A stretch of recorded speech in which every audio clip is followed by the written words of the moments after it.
I'm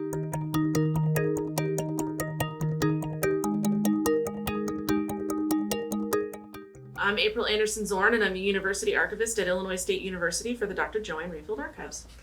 So my job is to protect, preserve, and make accessible all of the history of Illinois State University. That can range from some of you that have been out at Festival ISU before have seen the sword. So that can mean a Civil War sword from our first university president. But a lot of those materials are paper-based. So we have lots of records that pertain to the founding of the institution, how the institution runs administratively.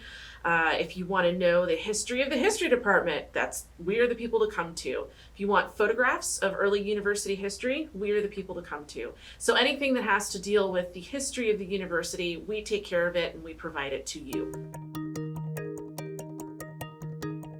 So the Vidette is the student newspaper for Illinois State University. The newspaper started in 1888 and it still runs currently.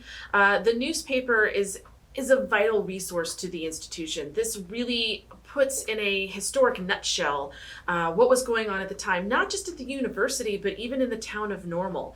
When the newspaper started, it wasn't just a newspaper for the university. The newspaper was also for the town of Normal to tell Normal citizens what was going on in the town. The newspaper is a vital resource of information both for town of Normal history, but also for the history of the institution.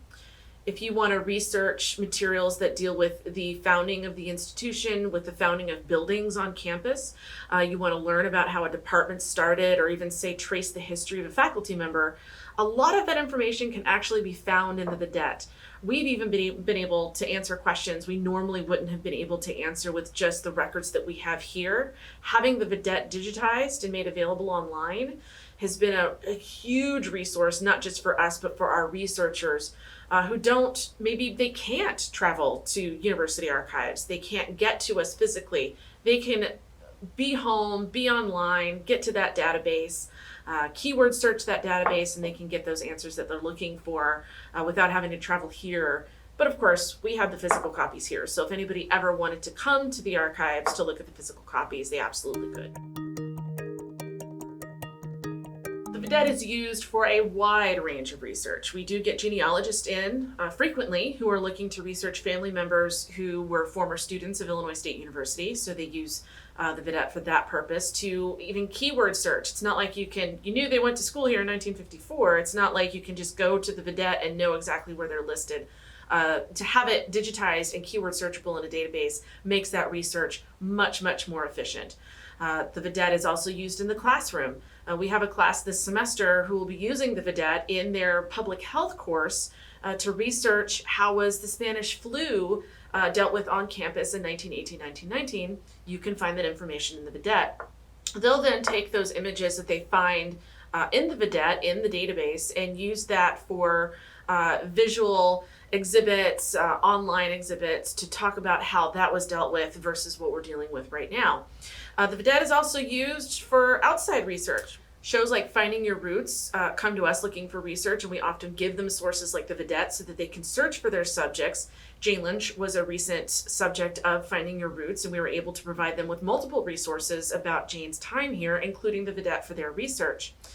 The Vidette is also used in the classroom, particularly in humanities courses, as the students research the newspaper within the database to not only get a feel for what the historical record is and incorporating that into their projects like papers, presentations, but they get exposure to that record by researching materials such as the Illinois State Normal School. We were a normal school at the time, and what does that mean to be a normal school, and our place in American education history, and that we were the ninth normal school in the country. Students can then research that history within the Vidette and use the Vidette as a primary source, especially in a pandemic not being able to get to us. They can use that as a primary source, but use it from the comfort of their home.